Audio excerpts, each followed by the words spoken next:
මේ තරුණයන්ට කියන්නේ අපේ කොල්ලොන්ට අර හයිබ්‍රිඩ් විදිහට ජීවත් වෙන්න එපා. ඒ කියන්නේ අර දෙමුහුන් විදිහට ඉන්න එපා. හොඳ පිරිමියෙක් විදිහට ඉන්න. ඒ පිරිමියා තුළ හොඳ අභිමානයක් හොඳ පෞරුෂයක් තියෙන්න ඕන. පිරිමියෙක් වෙන්න හොඳ ක්වොලිටි එකක් මේන්ටේන් කරන්න. කොල්ලෙක් වෙන්න හොඳ පෞරුෂයක් නඩත්තු කරන්න. ඒ පෞරුෂය තුළ තියෙන්න ඕනේ ඒ පෞරුෂය තුළ තියෙන්න ඕනේ දරුවනේ පින්නතුනේ සීල සම්පන්න භාවයේ තියෙන්න ඕනේ. ඒ පෞරුෂය තුළ තියෙන්න ඕනේ හොඳ ඉවසීම කියන එක. මේක මේ තරුණයන්ටත් හොඳ අවස්ථාවක් පෙම්වතා සිලෙක්ට් කරගන්න හොඳේ. හැම වෙලේම කුණුහරුප කියනවනම් මොකද කරන්න ඕනේ? පෞරුෂයක් නැති මිනිස්සෙ අයින් කරලා දාන්න. හැම වෙලේම කුලප්පු වෙනවනම් ක්වොලිටි එකක් නැති කොල්ලේ. ඉවසීමක් නැති.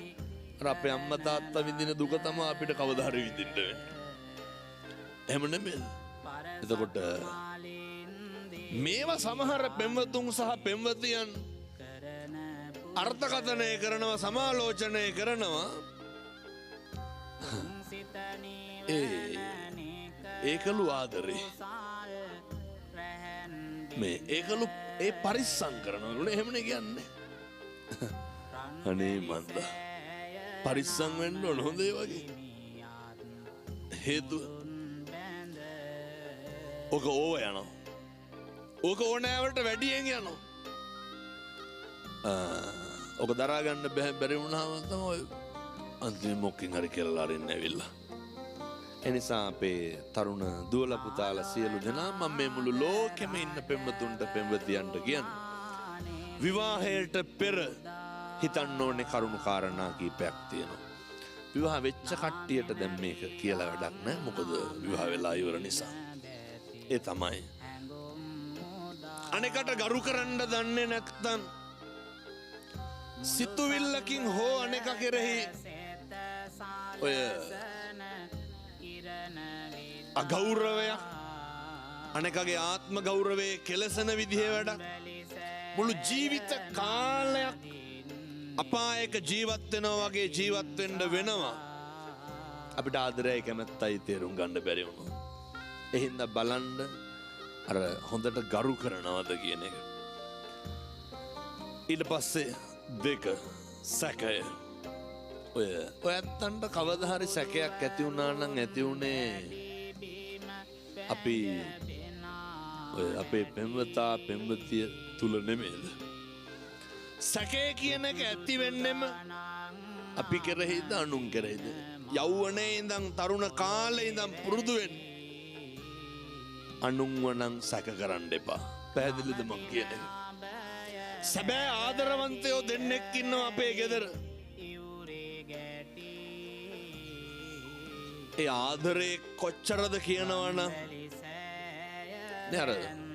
මාතා යථා නියම් පුත්තං ආයුෂා ඒක පුත්ත මනුරක්කේ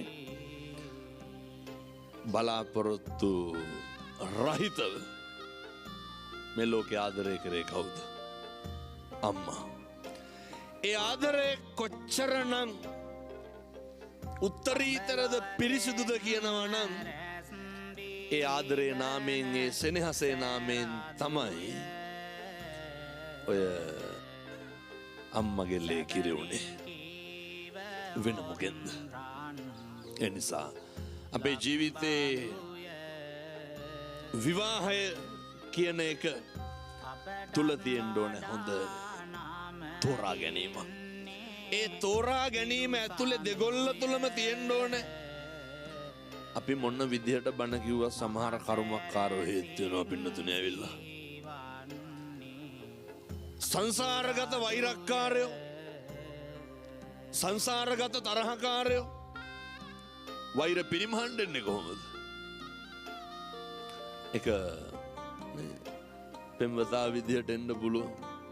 අපි ඕන තරම් දන්නවා පෙම්වතා විසින් පෙම්වතිය මරලා තියෙනවා, පෙම්වතිය විසින් පෙම්වතා මරලා තියෙනවා. අම්මා තාත්තා මරලා තියෙනවා, තාත්තා අම්මා මරලා තියෙනවා. දෙමව්පියෝ දරුවෝ මරලා තියෙනවා, දරුවෝ දෙමව්පියෝ මරලා තියෙනවා. සංසාරගත වෛරක්කාරයෝ සමහර විට අපි හිතන්නවත් නැති විදිහට අපේ පිටිපස්සෙන් එන්න පුළුවන්. එනිසා අර මහා මංගල සූත්‍ර දේශනාව ඇතුළේ බුදුරජාණන් වහන්සේ දේශනා කරලා තියෙනවා. ගාරවෝච නිවාතෝච නිහතමානීකම ගරු කිරීම විනයෝච සුසික්කිතෝ. ශිල්ප ශාස්ත්‍ර හැදෑරීමත් සමග ඇතිවෙන විනයවත් භාවය තිබ්බහම තමයි අර සම්පූර්ණ මනුස්සයෙක් වෙන්නේ. විනය සදාචාරය හික්මීම මනුස්සකම ශ්‍රේෂ්ඨත්වය කියන එක. හැම වෙලේම පුළුවන් වෙන්න ඕන අනෙකගේ දුක කියන එක අඳුරන සහකාරියක් ඉන්න ඕන. අනෙකගේ වේදනාව අඳුරන සහකාරියක් ඉන්න ඕන. අනෙකගේ කඳුල, අනෙකගේ බඩගින්න. දුක, වේදනාව, කඳුල, බඩගින්න. මේ කියන කාරණාවලදී ඕනෑම තත්ත්වයක් තුළදී උණු වෙන පිරිමියෙක් වෙන්න බලන්න. උණු වෙන ගැහැණියෙක් වෙන්න බලන්න. ඔය සමහරට විවාහ වෙනකන් හොයාගන්න බෑ මේ මනුස්සයා කොහොම කෙනෙක්ද කියලා. අධිෂ්ඨානශීලී වෙන්න. මම මේ කසාදේ අප්පිරිය කරවන හැම නෙමෙයි හොඳේ. ඒ තෝරා ගැනීම තුල තමයි මුළු ජීවිතේම සනසනවද වෙනසනවද කියන එක තීරණය වෙන්නේ. එනිසා පින්වන්ත චරිතයක් වෙන්න, සත්පුරුෂයෙක් වෙන්න, කල්යාණ මිත්‍රයෙක් වෙන්න,